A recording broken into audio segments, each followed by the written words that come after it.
سلامونه او نیکې هیلې لرم چې روغ او جوړ به یاست. ګرانو ملګرو، موږ څنګه کولی شو د موزیلا اپلیکیشن د خپل موبایل یا تلیفون په سکرین باندې نصب کړو؟ نو ما د موزیلا اپلیکیشن په خپل سکرین نصب کړی ده. لومړی غواړم دا د خپل سکرین نه ریموو کړم. نو دا مې د خپل سکرین نه ریموو کړو. نو اوس بیا غواړم تاسو ته یې طریقه وښیم چې څنګه کولی شو موږ په خپل سکرین باندې نصب کړو. راځو ګوګل ته، همدلته سرچ باکس کې ورکوو کامن وایس. نو موږ بغیر له لینک څخه کامن وایس ته د همدغه کامن وایس لیکلو له لارې داخلېدلی سو. نو په لومړي اپشن کلیک کوم. په لومړي اپشن کامن وایس کلیک کوو. دا 3 ډاټس یا 3 ټکي چې وینئ په دې کلیک کوو، دا پورتني باندې.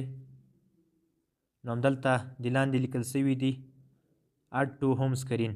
نو موږ غواړو چې دغه موزیلا کامن وایس اپلیکیشن خپل سکرین ته راولو. نو په همدې کلیک کوو. دلته مې چې کلیک وکړو 2 برخې راغلي، یو انسټال. که انسټال هم که نو د اپلیکیشن په ډول به زموږ سره انسټال سي، لکه نور ګیمونه یا اپلیکیشنونه سره ډاونلوډ کوو. همداشان که چیرته غواړئ شارټ کټ یې کړئ، نو دا به تاسو په سکرین باندې نصب سي. نو زه دوم اپشن کریټ شارټ کټ همدا کلیک کوم. نو همدلته نوم کامن وایس ورکړل سوی ده. تاسو دلته خپل نوم هم ورکولی سئ چې هر څه ورکوئ.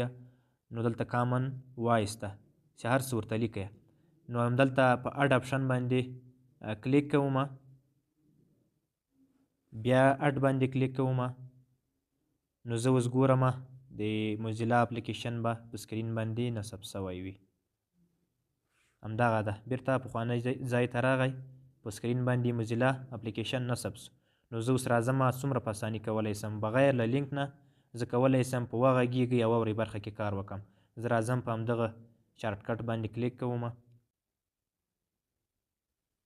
نو دغلته په 3 ډاټس باندې کلیک کوم.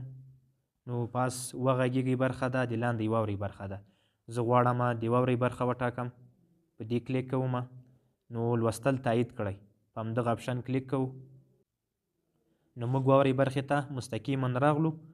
دا جمله مثلا صحیح ده، هو باندې کلیک کوو. او که چیرته داسې جملې وي چې هغه غلطې وي، په نا کلیک کوو. ولې په کومه جمله کې چې تاسو شکي سوئ یا صحیح نه پوهېږئ، نو تاسو بیا دا کونج کې د پرېږدئ اپشن په دې کلیک کوئ.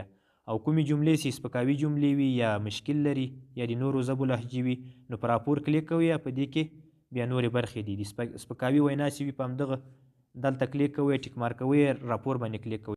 موزیلا کمپنۍ ته بیا دا استول کیږي. که ګرامري غلطیانې زیاتې ولري، په ګرامر باندې کلیک کوئ. که بېله ژبه وي، انګلیسي لغاتونه یا کلمې استعمال سوي، دا کلیک کوئ.